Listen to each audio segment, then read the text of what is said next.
Video in, video in. Okay, so it's time for some speed running with the Quantums. We're going to test the new Quantum Plus Flux XT. I don't want to keep saying that, I'm just going to call it the Plus. But we're going to start Plus? with the... Not Plus. That's it, the minus. We're going to start with the OG Quantum. We're using the Speed Flea, which is the world's smallest, lightest GPS data logger. And we're going to run this one first to set the benchmark and see if this has improved on it. Now, one thing I forgot to mention in the unboxing review, as you can see, the original Quantum, which is pretty much direct drive, four-wheel drive, and short, has got a wheelie bar. This one, being a longer wheelbase and having a diff that lets the power move about, does not. So they're obviously predicting, and my prediction is this is going to be a much more stable machine. So anyway, let's get this bolted together, remember which remote is which, and give it a try. That one. Get the nappy up. Really nice to be back out again after months of full-on lockdown. These really haven't moved much. I've got to remember how to drive anything but a crawler again. Oh, the excuses are rolling in already. Right,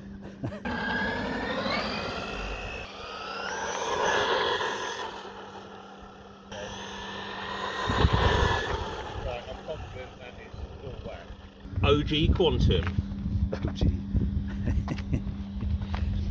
Recorded by Speed Flea. Powered by an idiot.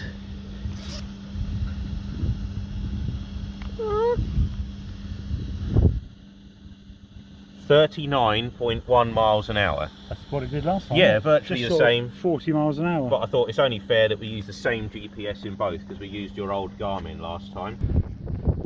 So here we are with the Quantum Plus.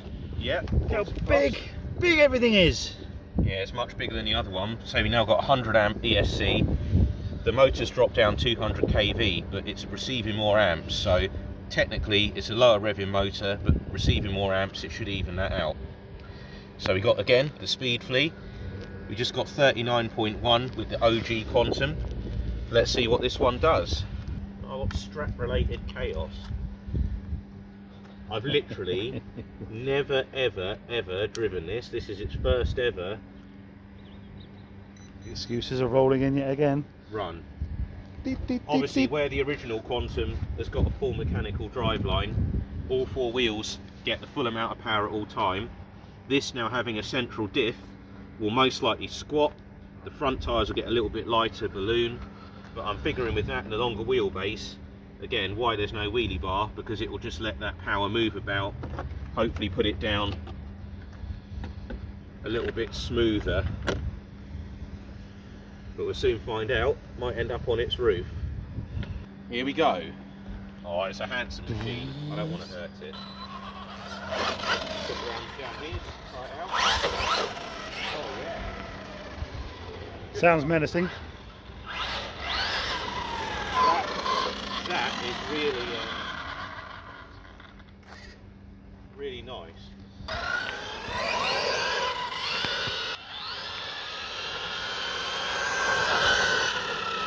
So easy to get the power down compared to the original one. That is absolute pleasure to drive. Looks stable. Smoother than a butter covered slide. I've run out of analogies since lockdown. I don't know, it's so undramatic, it's hard to gauge Yeah, the but speed. it's just hefty and stable, isn't it? That is mega. Just mashed it. I just absolutely matted it. I can't see. 34. What? Well, So it's a little bit slower. it's a little bit slower, but you can use all of it all of the time. So is it slower in a straight line? Weirdly enough, yes. But you imagine every single time you come out of a corner or approach a ramp or whatever, you can just fully punch this without any squiggling about. Whereas that one, you've got to be a little bit cautious of. So overall, would this be a quicker rig? Absolutely. Stone cold. A heat sink that size. It's not ice cold, but it's hardly warm. Nice. Cool. Time to get some dirt on it then. Right, here's the first drive of the Quantum Flux Plus off-road. We've got a nice little bit of tarmac, links with a bit of sort of gravelly onto some grass, so a good choice of terrain to see how this drives. And then we're going to get it out with its younger brother and see how they act differently with their different setup.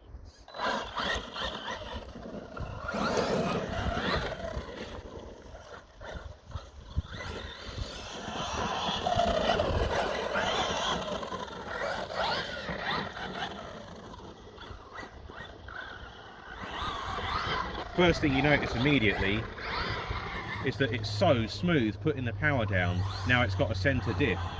It doesn't buck around. It goes straighter than most cars I've had that have had a gyro. I mean, look, this is dirt. I'm not going to touch the steering. Right? Look at that, that's insane. That is absolutely insane. And this is absolute bone stock. No adjustments. I've not even touched the steering trim. It really is a lovely neutral chassis. Suspension soaking up the bumps well. It's got the same shocks as the original Quantum, but they've re-oiled them. They've taken out the earwax or whatever it was they used in the original ones, and they put in 500 CST oil. And as you can see, it's lovely. No chassis slap. Absorbs all of that really, really nicely. The tyres, they're now a 3.2 inch wheel from a 2.8.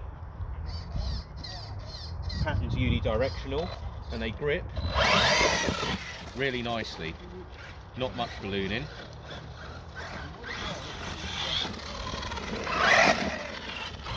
Let's see if it does a donut with the centre diff. It might be less likely to now. There we go. Whereas the old one would always have all four wheels spinning, this now sends the power to whatever wheel's got the least weight on it. So if you look here, it will be this inside front wheel that's going to want to lift and spin up. It doesn't let you do crazy donuts, but it does let you drive around and have a load of grip. Man, this really is good.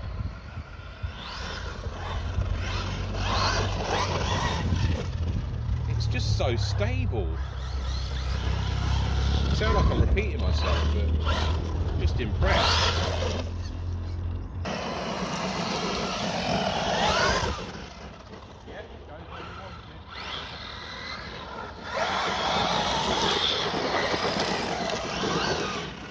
There's no sway bars, but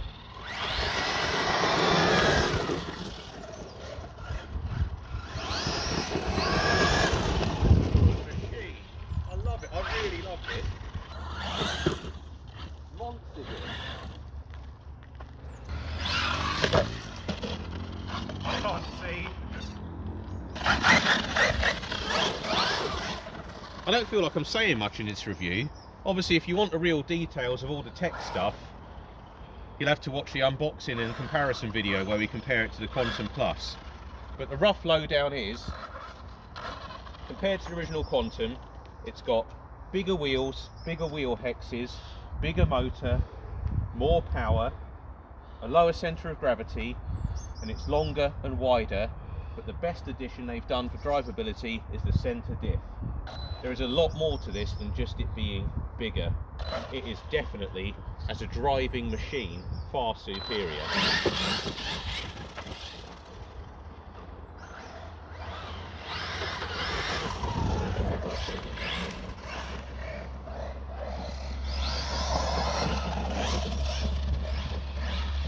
Mate, you're going to love this when you get a drive, I swear. No revenge breakage. Having a go with the Plus, he's never driven this before, and I say this is such an easy rig to drive.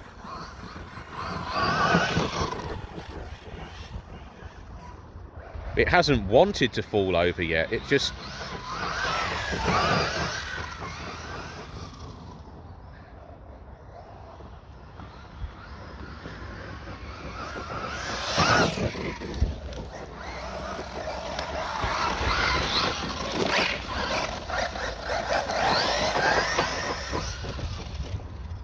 It just loves being the right way up.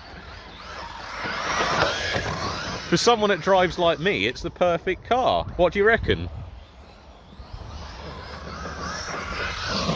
Ah! Oh! I broke it. No! We've both given each other a car to try and both of us have managed to break something. No! Oh, oh well. I owe you a spoiler. Well, this will still work. I broke your gears. Right, let's get its baby brother out and have a little game. It's stable and drivable, isn't it? It really is. Really is. It's like a mini Creighton. Yeah, I mean, you owned a Creighton, so it's actually quite a fair comparison. It's literally just like a slightly smaller one of them. It only needs half the batteries. Do you hear that, Armour fanboys? Mini Creighton.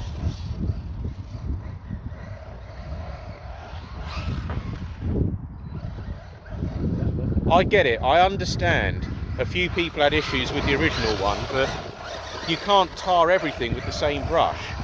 You know, if you'd never heard the original one, you got given this. If you weren't impressed, then I don't know what would impress you. Especially when you think this is still 250 quid. So cheap, isn't it?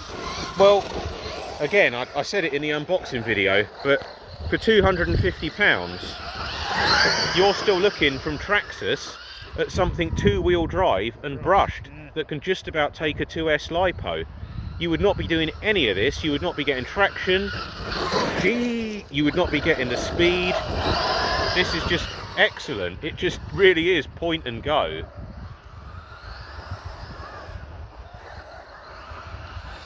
Right, I want to get the OG out. Yeah.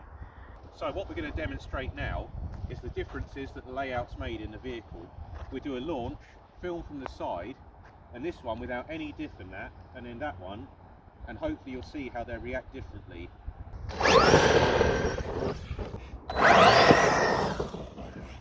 You know what, they look about the same.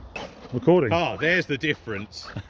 So, okay, here's a good difference. This is what happens on loose ground, full lock and power with full mechanical driveline.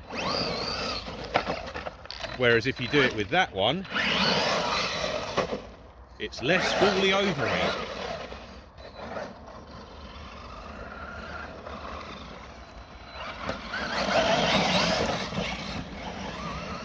The longer wheelbase definitely adds stability. Yes. They're both lovely looking rigs though.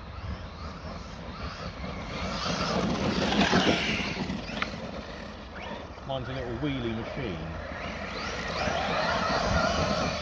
Oh, I thought you were getting the log. I thought you were getting the log. Oh. Oh, tumble.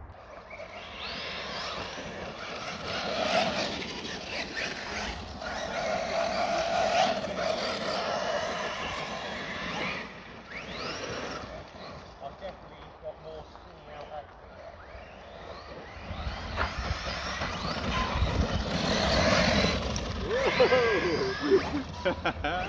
Right, I'm going to try starting on the slightly grassier bit for a bit of a side-by-side, because this does not have the grip from a standing start that one does. No, see? I'm not doing that.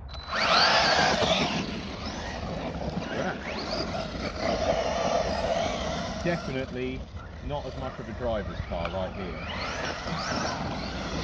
Still love it though. Look at it, it's wicked. Look at those wheels. See them from over here. Right, I'll try and come back together.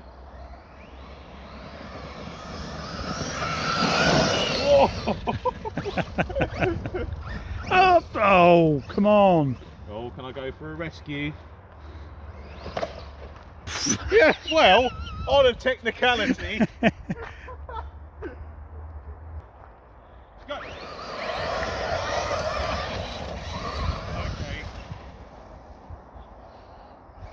I'm going to go and move that log because it's scaring me now. Yeah. My summary so far is that all the differences that they've done from this original Quantum model to the Plus have made this so much better for driving. It accelerates better, it handles better, it's more controllable. I think they're both excellent, but out of the two, I would take that one to a skate park or something where you can enjoy all the air control you get with it being you know, really nimble and short wheelbase. But this for tracks, woodland, it's astonishingly good in my opinion. Really is. So let's just enjoy using them both. And but it's only 250 quid though. It's only, yeah, and it's you know. How is it so cheap? What's the crate? What's that small Creighton they do? Is that a 4S one? Yeah, because the Mega, they do a Creighton, Typhon, Fenton. That range of armours is 269 quid, but they're brushed. They're a 550 brush. So the people that say, yeah, you can get an armour for the price, you can. I said this in the first impressions video, but you can get a cheeseburger from McDonald's for 99p, or you can buy a double Big Mac for 5 quid. It doesn't make both of them a cheeseburger. Buying a brushed armour is not the same as getting a 3S brushless Kruggy. No. And the only reason you can make armours and tractors so tough is there's millions of companies out there that build bits to make them tougher. We give ourselves a double face full of gravel in slow motion. Just line them up next to each other and go. Yeah. I'll spin that way before you, but I'll try and go a bit left.